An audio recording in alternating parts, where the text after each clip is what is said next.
But let's find out how far she goes. Address long-term deficit reduction. We need to put, if we're going to have a deal to address long-term deficit reduction, we need to put both entitlements on the table as well as taxes. It's unfair to ask only middle-class Americans to bear the burden of our deficits. Middle-class Americans actually didn't create the deficits. So I think the challenge is that we should have entitlements on the savings, on the entitlements. I'm sorry, but that doesn't make sense. The Center for American Progress has put forward. If middle-class Americans didn't create the deficits, and that's why poor people have to weigh in by cutting entitlements, then there's no way rhetorically that doesn't mean that she implicitly means that poor people were responsible for the deficits, right? Like I'm just reading the word. I'm just interpreting the word she said. Yes, I think she's trying to blur the lines. I think actually she's probably not even kidding, using some psychological stuff, because I'm always torn between how evil or how stupid these people are. But like, I think she's being vague about it. So it kind of suggests this like middle-class people are responsible, entitlements receivers are mooches, but without really saying it. And she's kind of also, well, let's see how it ends. Because I think she may be bullshitting and pretending to be not vilifying. She's trying to back the Obama administration. Ideas and proposals to reform the beneficiary structure of Social Security. Some of our progressive allies aren't as excited about that as we are.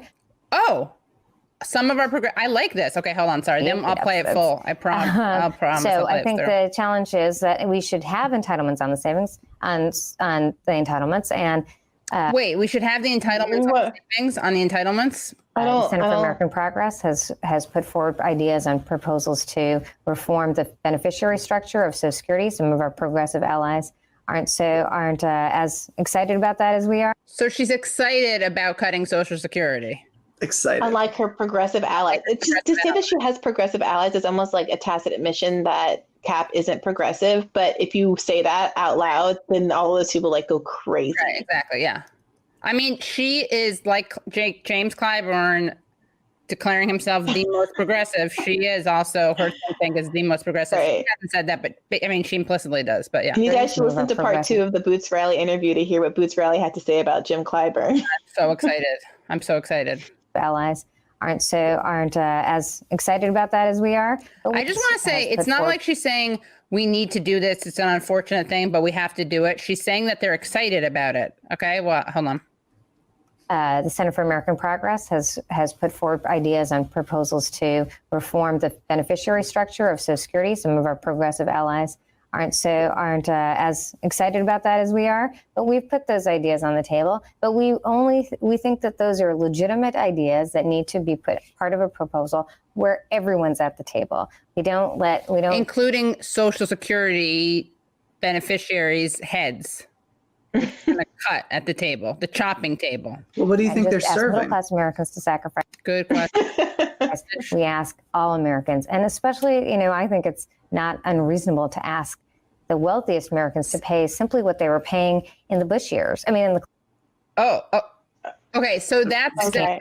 Like she's pretending. She ends on the wealthy, but like implicit in this, as you said, as excited about that as we are. But we've put those ideas on the table. You weird but sadist. We think that those are legitimate ideas that need to be put part of a proposal where everyone's at the table. We don't just ask middle-class Americans to sacrifice. We ask all Americans. So nothing, of course, about the working class, the working poor, right? Like any of that, because of course not. I mean, and especially, I think it's not unreasonable to ask the wealthiest Americans to pay simply what they were paying in the Bush years. I mean, and then what's she going to say in the Clinton years? Okay, but I will drop this. I will not beat this dead horse. No, beat it. But the conversation about why we need to cut entitlements, as opposed to just restoring or getting rid of the Bush tax cuts, returning to pre-tax cut tax rates, is because middle-class people shouldn't have to bear the burden alone. Right. The normal sentence construction would be middle-class people shouldn't have to bear this alone. They didn't cause the problem. We need to tax the rich. Not middle-class people shouldn't bear this burden alone. They didn't cause the problem. That's why we have to cut entitlements. Right. Yeah, like I accept that maybe that's not what she intended to do, but the construction that she chose tacitly indicates that poor people are responsible and therefore they have to be at the table and contribute to digging us out of this deficit, even though they had nothing to do with it other than being the victims of predatory lending, et cetera.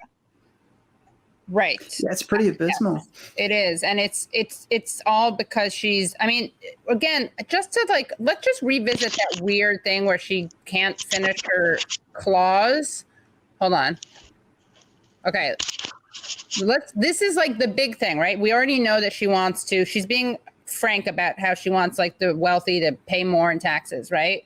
To pay what they did pre-Bush tax cuts, right? Mm-hmm. But the other half of this, obviously, is the cutting. Like that's literally what this whole thing is about, right? You're going to raise taxes, but also cut entitlements.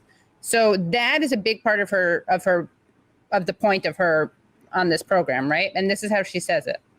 We should have entitlements on the savings, on the entitlements. I'm sorry, but that doesn't make sense. We should have entitlements on the savings, on the entitlements. Yeah. Like, that doesn't even make sense. We should have the entitlements on the savings, on the entitlements. I think what she's saying is we should have them on the table. Yeah, but it's interesting that she can't even say that.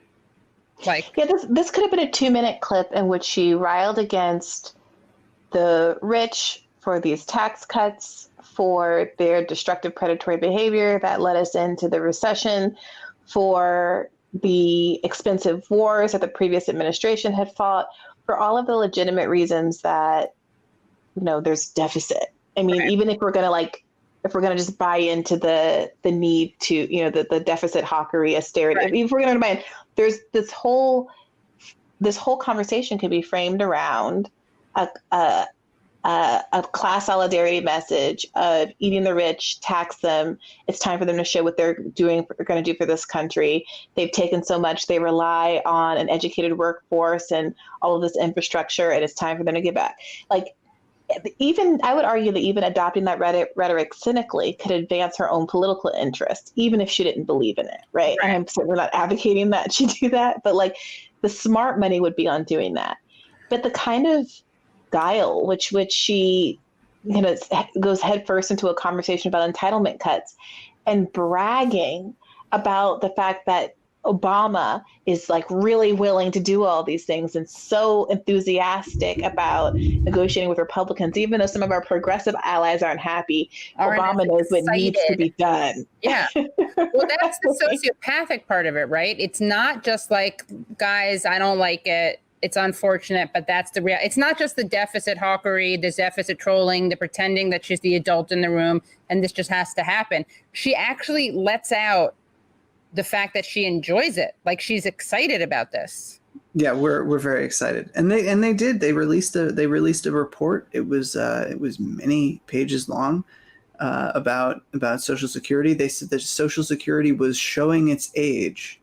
I believe that was the language. I have that actually. Yeah. The thing is, like, this Democratic Party that Neera represents and that Biden is now trying to spearhead would never have passed Social Security in the first place. Right. Totally true. Yeah. They would have looked at it and been like, "This is too much." It's like, I think Biden is sort of shaping up to have a Hoover-esque presidency. Like, he's inheriting Trumpvilles, and they will soon become Bidenvilles if he doesn't. Or Neeravilles. Change what he's, his impulse. And I think that's going to be difficult, especially with the picks that he's got. I mean, he has no progressives, not a single progressive in his administration so far. And that is really, really bad. I know. Also, great for unity. Especially when you have Republicans, literal Republicans. What did Cindy McCain get? Or is that just still being floated around? Oh, Cindy McCain? I don't know. Cindy McCain. I think she's unreliable because she didn't talk at the DNC. So I don't know. They may be afraid to appoint her. But Rahm Emanuel, I thought that was squashed, but that's back up and he's considering it again. I mean, he might as well. Rahm Emanuel is like, how racist do you have to be to think that's even an acceptable name to put out there? Like, no, this is a party that was prepared to get behind Mayor Bloomberg. It's true. It's true. You're right. They don't care, and frankly, they have no reason to, because they won. They won, and that was that. I mean, the left has very little leverage unless people like AOC and Ilhan Omar and the progressives in Congress are able to get together and sort of put on a face for the public and get people actually, like really behind them and vocally behind them, to the point where they're showing up at town halls and they're making a scene. Unless that happens, the left has really no leverage with this administration. I think the danger with that is that if Biden doesn't deliver, Democrats are going to take heavy losses in 2022. They're already probably going to take losses because of the state decimation this year. Right. Which was, I thought, pretty gutting. Yeah. And they'll keep blaming the left. Somehow, there's no leftists anywhere. It's a party headed by corporatists from the top down. There's like our handful of squad members who are great, and God bless them, like sending positive energy out into the universe for each and every one of them. But the reality is, like, they will figure out a way to blame it on Bernie Sanders. They will blame it on Ilhan Omar and Rashida Tlaib, and probably by that point, Mondaire Jones and Cori Bush and the rest of them. Don't sell yourself short. They'll blame you too. Yeah, even it's